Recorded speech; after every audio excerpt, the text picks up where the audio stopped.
Hey you, this is Maria and thank you for joining. So today we're going to look into two productivity tips.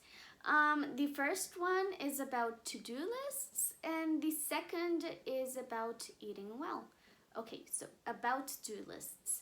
To-do lists, I think I've mentioned it in another video, is one of my main productivity tips, and it's one of the best practices I have adopted, and that has helped me have a better time management.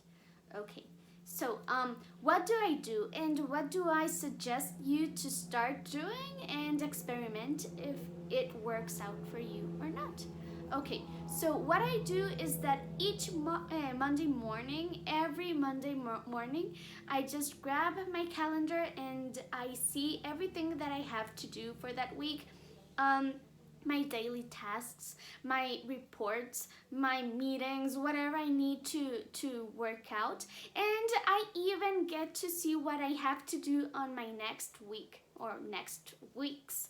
Okay, because sometimes some weeks are easier than others, and the idea is to use well the time we have available and to avoid urgencies and fires on weeks that we have just a lot to do. Okay, so what I do is that I just sit down in my desk, I look at my calendar, and in that paper I have with the days Monday, Tuesday, Wednesday, Thursday, and Friday, I grab my calendar and I get all of these things I need to do for that week. Okay, so I see if I have a meeting on a Wednesday and I have to extract some data, or I have to contact someone to get information, get an update or whatever, I write down the information I need to get and I organize my days based on it. So I grab all of these meetings, all of these reports, all of this data, all of this energy, all of these tasks I need to make to finish on time, and I write it down on the week, on the day I should get them on time. Okay, after that I try to have maximum three tasks, three important tasks per day. Okay, so normally I have my daily to-dos and I write them down on each and every day. Now, with that in mind, I know how much time available or not I have per day. So it's really nice looking at this because I can look at days that I have more full of things, and I can manage that better than if I didn't plan my week out. Okay, so I know I have about three important things per day, and sometimes I have two, sometimes I have five, so I try to balance this out. So for the days that I have 5 things to do, I'll try to grab two of them and put them on a day I have a bit more easier, so that this way on that really heavy day I'll have an easier going day. Okay, and I won't need to stress out as much. I won't need to work as many hours extra as I would if I didn't plan my day. And I also avoid mistakes, because since I'm not stressing out, since I'm not trying to get this done really fast, and I'm conscient and I'm mindful of what I'm doing, so the risk of mistaking lowers. Okay, what also helps this planning is that if I have several things to do that are related, instead of investing twice or more of the energy I would working those things separately, I try to move things for similar things, related tasks, to be done together. Okay, so what if I have a report I need to do on Thursday, and I have a meeting I need to do on, I need to give information on Friday.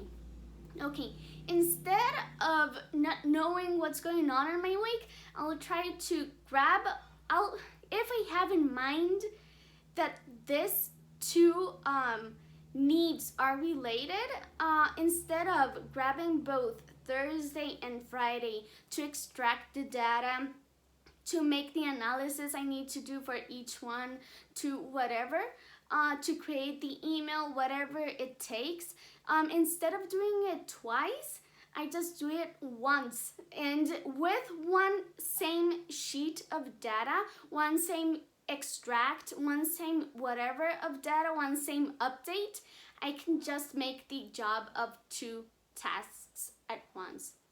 So it's an amazing time manager, and it's one of the main things that has helped me. And if you want to go deeper on this, you can actually attempt the time boxing method that is based on the to-do lists. So once you know everything you need to do a day for each week, for each month, you can time box the time you need in your calendar and just use the time to make the effort on that task. And that way you also avoid the Parkinson's law, the Parkinson's productivity law. Okay, so for further information for the time boxing, you can go back to the video, and I'll try to put the link in this video in the description. Okay, now about the second tip, it's about eating well. Okay, so what's curious about this is that when we focus, when we have to self-control ourselves, our brain, ourselves, to concentrate, to focus, our brain, and this is what the science says, I'm not that big of a knower how the brain works or how the nutrition works, but this is what's said there,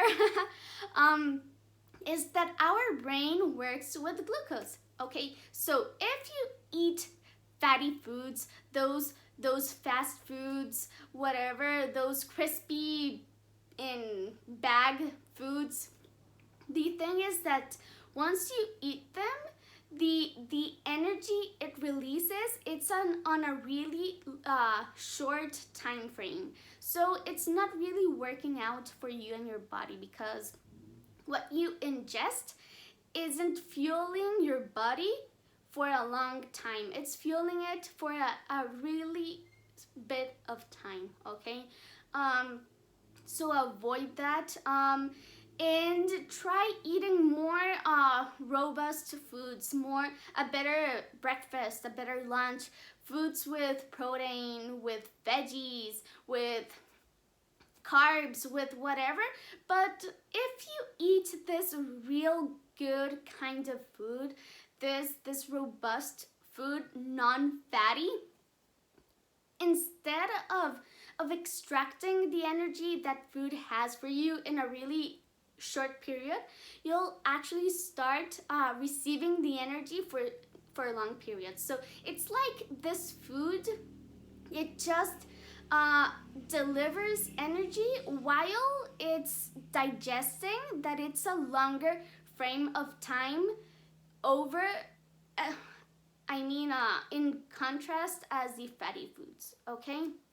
So going back to the two productivity tips, try doing weekly to-do lists or daily to-do lists or monthly to-do lists, whatever works out the best for you, and try eating better. And eating better, it's not just a physical need, it's also a need for your brain, for your productivity. So good luck on that. Let me know how it works for you, and just as always, if you need more information, you can subscribe to my email list, which is in the link below, and hope to see you in our next video. Thank you.